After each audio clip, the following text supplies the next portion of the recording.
poet, writer, and I kind of mix up storytelling with soundscapes, because to me, poetry is as much a language as music and sound is. So I'm all about kind of creating a mental experience for the person. So how you receive the poetry will be different to how you receive it. So once it leaves my mouth, I no longer own it. It's the experience of every person. So I think Jim Morrison kind of summed up my philosophy of poetry, and I'll just read a little spit of his. Listen, real poetry doesn't say anything. It just ticks off the possibilities, opens all doors. You can walk through any one that suits you. And that sums up poetry to me. So, I also have a philosophy of accessible art. So I have some homemade instruments. I didn't make them. Stuff that's made out of junk. This is an African piano. And then this is a cigar box. It's made by a fellow of the name of Wayne Sheepish. And it's just a cookie tin. Piece of wood, D-string guitar, and you can tune it any which way you want. What I like about this is anyone can play it. You don't have to be a master genius. You just pluck it and run whatever up and down the string. When I first got this, I actually used a spoon, which was kind of nice.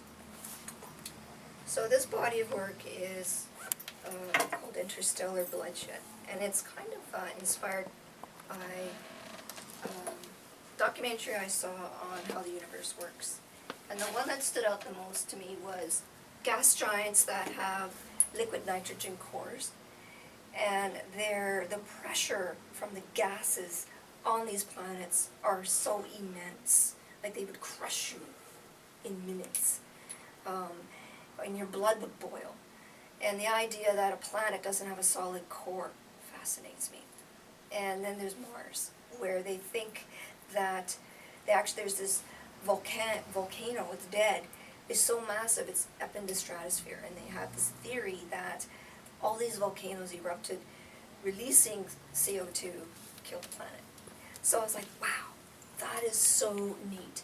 And they have these satellites that can go out to these planets and take pictures and all this stuff. So that's basically what this bodywork is based on.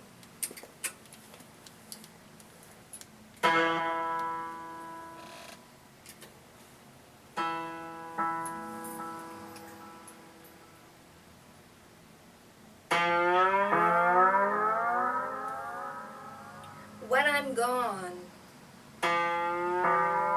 my paintings will occupy private landfills. My writings and poetry recycled into disconsorted toilet paper, flowery reliefs on hemorrhoids. My music and soundscapes entitled evaporation into white static.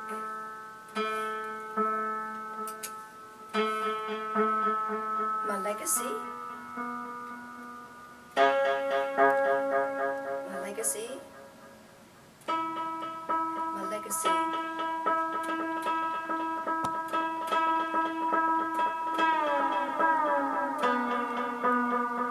Between the atoms and the spaces, ice crystals, my legacy. Cheesy 60 songs about stardust, and we are one.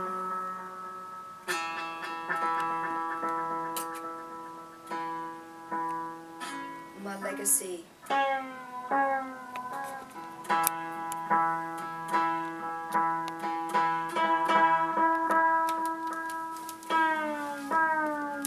Apparently space is vacuum. My legacy There's a vacuum in space, like there's a vacuum in my legacy, as I fade into nothingness from whence I once became. And when I fade back into that nothingness, I met the god of war. I met the god of war, his face pockmarked with acne and agony. Iron oxide coagulates on the surface, turning his skin and his sky red. His eyes stares at Gaia. Beautiful green and blue painted face. He's embarrassed. The vacuum of space and my legacy. The vacuum of space and my legacy. Gaia circles and embraces her star.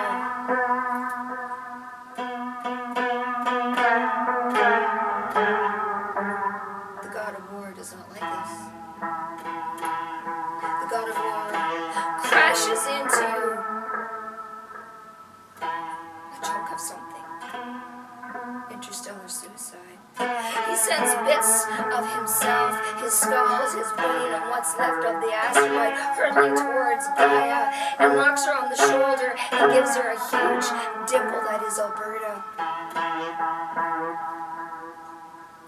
She goes cold and quiet, harshly frozen. But she's still green. She's still blue. He's still red. Without an atmosphere and coagulated iron oxide. When that is not enough, and I think I'm so special, and I wonder about my legacy. Did you know that planets have to fight for existence in a young solar system? That they will circle each other, fight for existence, that they will crash into each other, and sometimes absorbing each other, and we think we're so special. What is my legacy? The god of war was still not happy. He sent bits and pieces of himself and planets that he's crashed into Gaia, and it ripped her head off, but didn't kill her. She ended up crashing into a very small planet. And the asteroid and bits of Gaia fused and melded and created Father Moon. And then we had gravity, and atmosphere. When the god of war discovered that he did not kill Gaia, he sent a gift of an asteroid covered in ice and bits of stone and bits of himself called bacteria. And this bacteria melded and spread across Gaia, depleting her, taming her, slowly killing her. And God, the god of war, is now laughing at the arrogance of this bacteria, thinking that they can come back to him. Oh, how he waits. Oh, how he laughs at their arrogant, intelligent stupidity. Our legacy. The universe, stardust, and poetry fading back into the blackness of whence I became.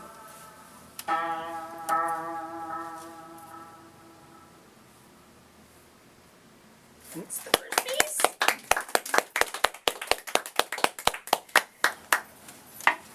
So I told you it's a bit different. It's kind of storytelling. And I'll just do a little noodle on this thing. So I love this piece. I actually take this to work because I get really bored. So this one is inspired from sitting on my coffee break. It's the last break of the day and you just want to get home, and oh my God, there's traffic.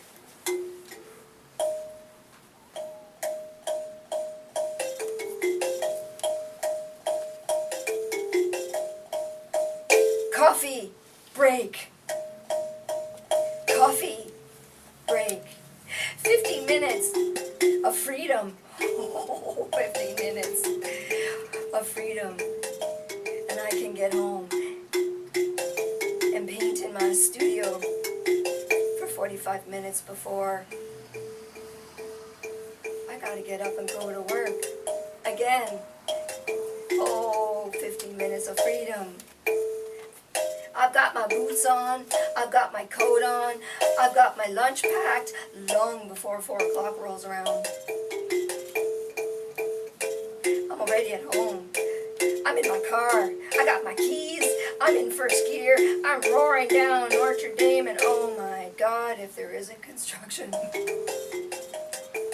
I try not to spit. I try not to cry. I try not to honk my horn. But my fingers are itching. I'm grinding my teeth. I'm watching the minutes slip away. Less time for me to be in my studio. Yeah, I have road rage. Because I've been dreaming about getting home since lunch break. 30 minutes of freedom to stuff my face and dream about being at home in my studio. Painting. I don't know. Just being an artist. I get home at 5.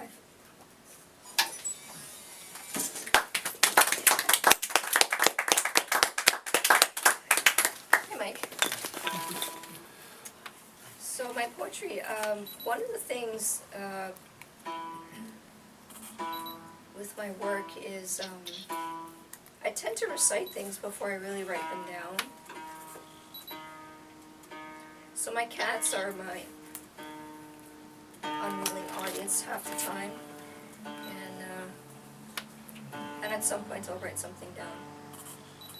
How much time is that? Oh, I know exactly. 12 minutes Oh, wow. and 30 seconds. It might even only be a 15-minute set. Okay. Well, you know, a poem could be 1 line or 10,000 lines, so I'm sure your set could be 1 minute to... I'm used to slams where you got 3 minutes, you know. Okay. Huh?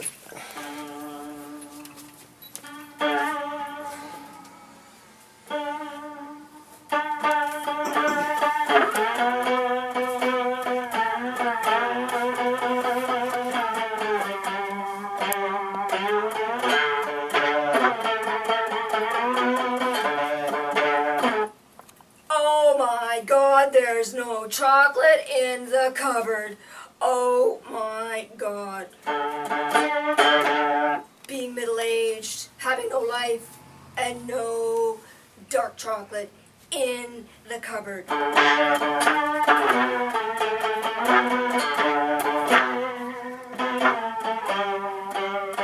If anyone would have told me that life stopped at 40, when suddenly being in bed and having a dark piece of chocolate in your mouth while you watch murder mysteries or BBC was the highlight of your life?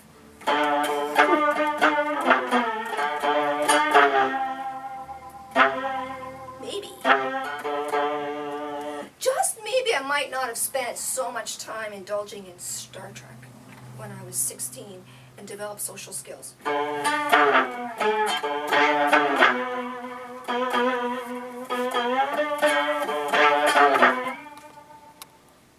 But then I wouldn't have painted. I wouldn't have learned to draw. I wouldn't have learned to be imaginative. But then again, if I hadn't have learned to draw and be creative and be different, I could have been a lawyer and had that secure job and had that, big boat and the 1.25 kids. And I wouldn't be here at 5 in the morning scrounging through my cupboard and my lazy Susan, Lord knows she's being lazy because I'm looking in between the granules of rice for some kind of chocolate.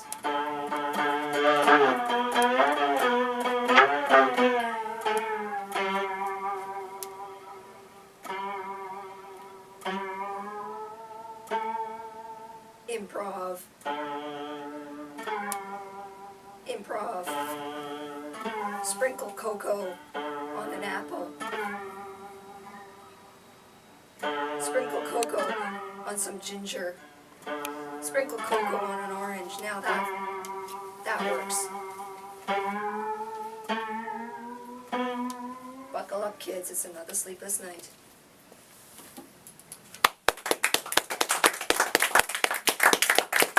Is that 15? 15:30.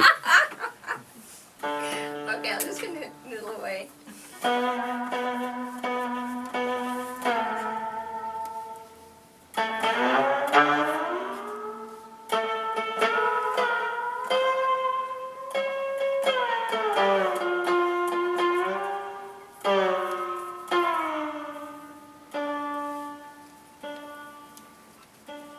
Actually, I have some poems. I just can't recite them because I've entered them to the CBC's Natural Poetry Contest, and I can't recite them. And they're my best pieces, which really sucks.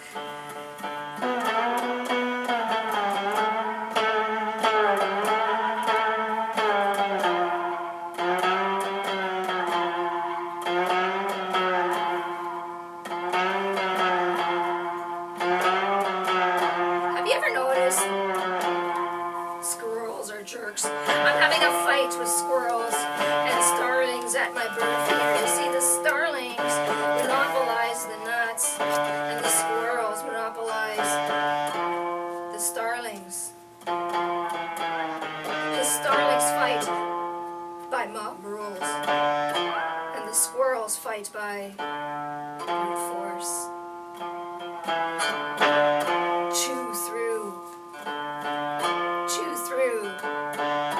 Chew through my patience. So I hang the feeder a little bit higher up the branch, and the squirrels watching me, ridiculing me, thinking, oh honey, I can climb up that branch.